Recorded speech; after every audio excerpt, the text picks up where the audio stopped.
Oh, Zulu.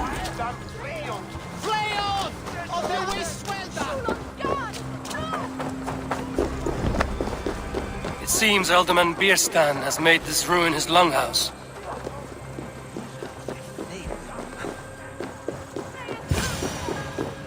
Why is my cup empty?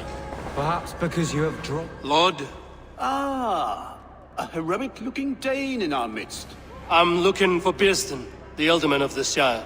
Our lord is not at home, but his wife is receiving visitors upstairs, in her usual fashion. If you speak with her, pass on that we've run out of ale. Perhaps because you have drunk the barrel dry? Damn Bierstadt. His household is as poorly run as his land. Estrid is a good wife. Far better than he deserves. You would say that, Adrian. Your wife acts like a sow in a skirt. Might sweat her under the worthy woman, you coxcomb. She's an excellent cook. With a fine nose for truffles. Bierstan does not return soon. Wine will not be the only thing spilled upon his floors. Now, gentlemen, everyone is fractious with this waiting. Let us be civil at least.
Will come at one cry from me. Sheathe your blade, lady. I'm Eivor of the Raven clan, here at your husband's request. Another Dane. I am Estrid, wife of the Lord of Essex. As you may have heard, my lord is not at home. I'm wary of rounding up Saxons. Is your husband stolen, drunk, or wayward? He'll be stalking the woodlands today, hunting game and ignoring the vital affairs of Essex. One such affair is why we called for you. If I can find him, I'll remind him of his duties. Ah, such would be a miracle. His favorite haunt is southwest of here. The lavender fields there attract the prey, God help him. With luck, he hasn't been eaten, but I'll return either way.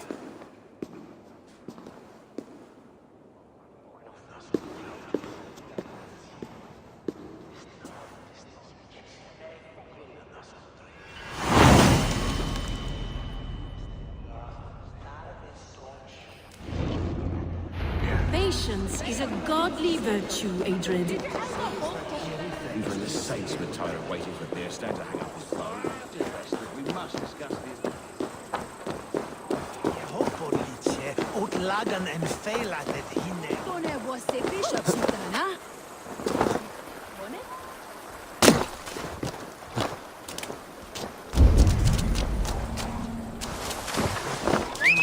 Now what?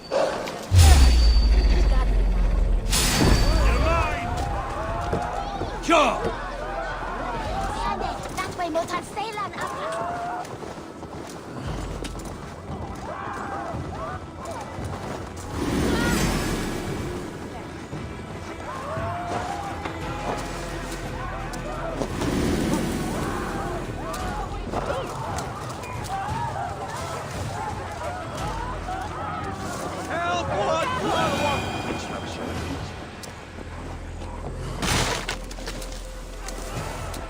Yeah!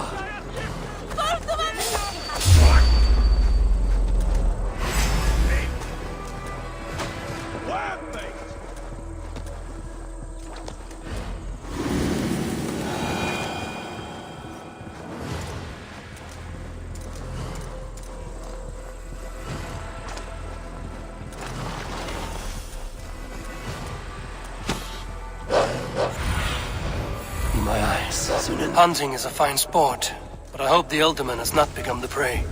No good comes from a camp this bloody. They were caught off guard as they supped.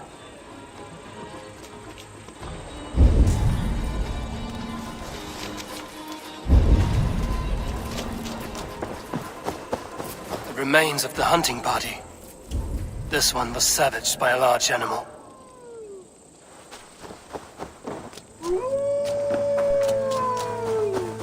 They were attacked by a beast. Something strong enough to kill a horse. Some large prey left these tracks in the grass. The hunters were prey to a large beast or two. I can only hope that Bjørsten still lives.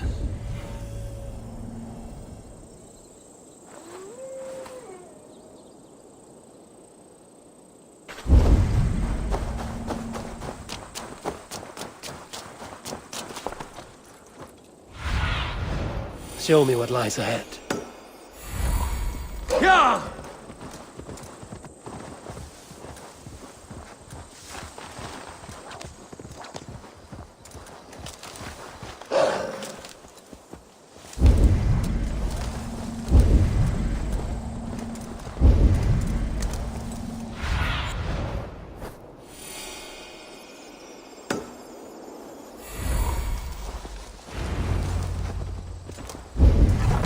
Bjørsten?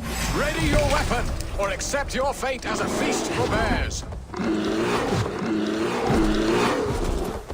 Do not let them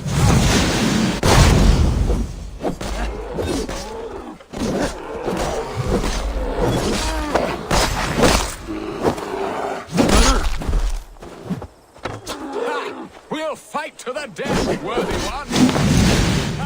Your weapon strikes true.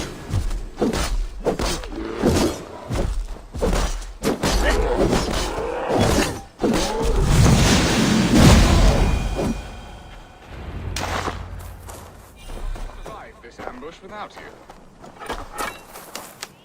You have my gratitude to stumble upon me in my moment of greatest peril. Perhaps you were God sent. I'm Estrid sent. Your wife and the Thanes of Essex both want your balls on a blacksmith's anvil. When do they not? You could return and report that the savage claw took me. Poor Bjørsten, his exit pursued by a bear. And make the beast Lord of Essex in your stead. No doubt my Estrid would prefer his velvet paws to my calloused hands. So, who are you? A sellsword? I am Eivor of the Raven clan. You hinted at an alliance for the loan of my unique talents. Blood, yes. Let us return to Colchester at once, and we'll speak more of the delicate matter on my mind. I'm glad you answered my summons. I did not expect such a skilled fighter. It's good I came when I did. You lost many men on this hunt. Good men, all. They will have the proper rights and their families will be cared for. Your people sacrificed much for your sport. They did. There is no balm for my tortured heart. Why did you ask me here? Do you believe in true love, Eivor? I have loved. But have you truly? Has a longing burned in your breast, a sweet, lingering pain, paralyzing you with its sting? There's pain enough in battle. I do not seek it out in love. I long for it. The thrill of a fight softly won. My wife Estrid lacks fire. She is a fish out of water, cold and dead. She showed great passion when I met her, keeping your Thanes in check. Oh, they love her, it is true. Some with too much devotion. And I have not been a good and attentive husband. I have always been a plucked goose in matters of love. And a piss-poor ruler to boot. Strong must be the hand that steers the ship, Bjørsten. My hand would rather tug the catgut of a well-crafted bow. My eyes narrowing at the sight of prey. Aye, a crown sits heavy on the head. Then let us run wild and free in the woods as the wolves do. Live on our wits, proud.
approach. Let us drink them away. And Aldrich, do you yap like a she-hound as Adred does? You know my thoughts, Bearston. The field. How can we give men to Alfred for his wars when our harvest suffers day by day? Refuse to send your men. Let Alfred's people die for his hopeless cause against the Norse. Then we refuse. Refuse our king? Has madness taken your wits, Bearston? There.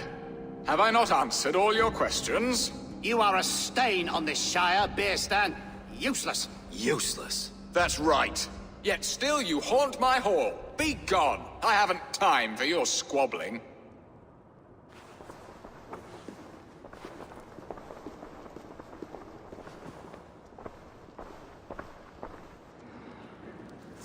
That ceased their prattling. A fine outcome, Eivor. The very soul of balance. A firm hand is all you need, Bearston. Whether on your hunting bow or on your helm. All this talk of hunting makes me long for the woods. Your wife awaits, Bearston.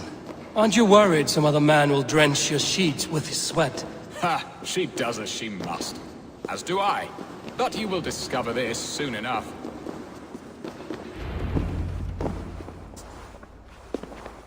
You have done the impossible, Dane. Returned my errant gander to his coop. My pettish love. Such a stormy countenance clouds the sun of my return. Your thanes drank the ale the abbot gifted us. All of it. Now that is a tragedy my heart will not easily overcome. If he looked at me with the same affection he shows for hunting deer, our marriage might have survived. I notice your love has gone sour. Was it fresher than this? There is so little difference between love and hate. It's difficult to say where the sourness comes from. So, what do you need of me? Our affairs are more of heart than of state, Eivor.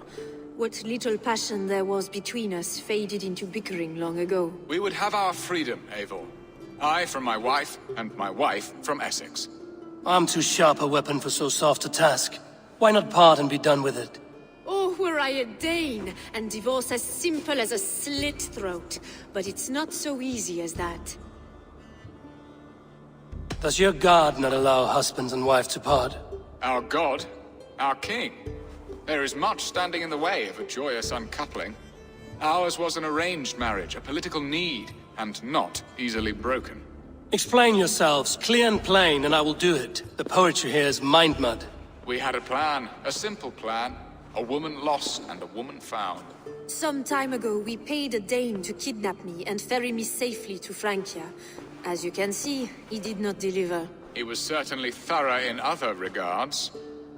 Some Norse can be quick to take coin and slow to earn it. If I give my word, it is not broken. Could we try the kidnap again? Much of the planning is done. It would only take a more trustworthy overseer. It should be a bold venture if we do. Loud and brash and seen by all. During our Llamas festival, merry peasants and guards with wandering eyes. Your return to Francia would need a swift ship, with a captain ready to leave England. We could ask him. I would have thought his steed and seamen spent. Come find me in the market, Eivor. Our unwelcome guests require food and ale to soften their anger. My wife is a gracious and attentive host, Eivor. The only thing that keeps my braying thanes at bay. And the woman found? A darling Maybud, Ulvida, my childhood sweetheart. I left her 20 years ago in Malden to marry my prickled pear. 20 years? Can an ember so cold be reignited? We can hope. You must fan the flame. Find her, bring her to my lakeside cottage, and light a bonfire there. I will know to come. I believe she lived in the last house in Malden. A small, sweet place where fond memories were made. I will do as you both ask, and ask Freya for success in this love game. Good luck in your endeavors, Eivor. I pray you find my Alvida with a fair face and a yearning heart. Now, should I look for Alvida first, or meet with Estrid at the marketplace?